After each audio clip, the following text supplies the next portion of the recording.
Hi welcome to KT media and ఈరోజు love me if you dare అని ఒక movie release అయింది. అది అందరికీ మనకు తెలుసు, ఎందుకంటే దిల్ రాజీస్ హీరోగా and Vaishnavi Chaitanya after baby cinema తర్వాత తనకున్న క్రేజ్ అండ్ ఫాలోయింగ్ కూడా చాలా పెరిగింది. అండ్ ఈ మూవీ ఎందుకంటే ఒక టైప్ ఆఫ్ హారరు, ఒక ఏదో దయ్యాన్ని ప్రేమించడం అనేది ఒక టైప్ ఆఫ్ తీసుకున్నారు. కానీ సినిమాకి వస్తే కనుక టింట్ అయితే మెస్మరైజ్ డిఫరెంట్ కాన్సెప్ట్లోకి వెళ్తుంది. అండ్ ఇందులో పర్ఫెక్ట్గా చెప్పాల్సింది మాత్రం as a director point of view తను సబ్జెక్ట్ డీల్ చేసిన విధానాన్ని పక్కన పెడితే తను మెయిన్ పిల్లర్స్ను మాత్రం ఇద్దరిని తీసుకున్నాడు అవే.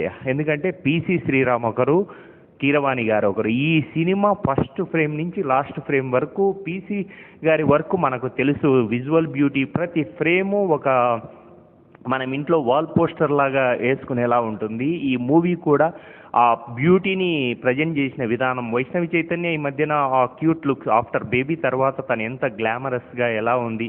అందులో సంయుక్త మీనన్ ఏంటి, అండ్ సిమ్రాన్ చౌదరి ఏంటి, మన దివి, ఇలా ఆల్ హీరోయిన్స్ కూడా ఉంటారు. మన రవిశంకర్ క్యారెక్టర్ అయితే మాత్రం ఇందులో ఆఫ్టర్ విరూపాక్ష తర్వాత తను ఇలా దయ్యాల సినిమాలకు ఈ టైప్ ఆఫ్ క్యారెక్టర్స్కి అంకితం అవుతాడేమో అనిపించేలాగా నిజంగా రవిశంకర్ కొంచెం కేర్ తీసుకోవాల్సిన సబ్జెక్టే ఉంది. బట్ ఇక్కడ మాత్రము ఇది మామూలుగా ఉండదు.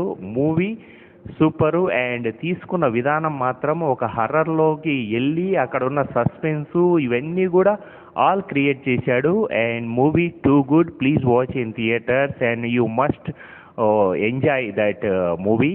అండ్ ప్రతి ఇన్సిడెంట్ కూడా రిలేటెడ్గా తనకున్న అమ్మాయికున్న ప్రాబ్లం ఏంటి, అక్కడ హర్రర్ ఏంటి, ఆ హర్రర్ నుంచి వైష్ణవి చైతన్యకు లింక్ ఏంటి, సంయుక్త మీనన్కు లింక్ ఏంటి, ఇందులో రవిశంకర్ లింక్ ఏంటి, అండ్ అసీస్కు హీరోకు ఇందులో అసీస్ అనేవాడు దయ్యాలు లేవని అందరినీ ప్రూవ్ చేయడానికి ఒక క్యారెక్టరైజేషన్ అయితే తీసుకున్నాడు. నిజంగా దయ్యాలు లేవా, అతను ప్రూవ్ చేసింది రాంగా రైట్ అనేది మాత్రం మూవీ చూడాల్సిందే.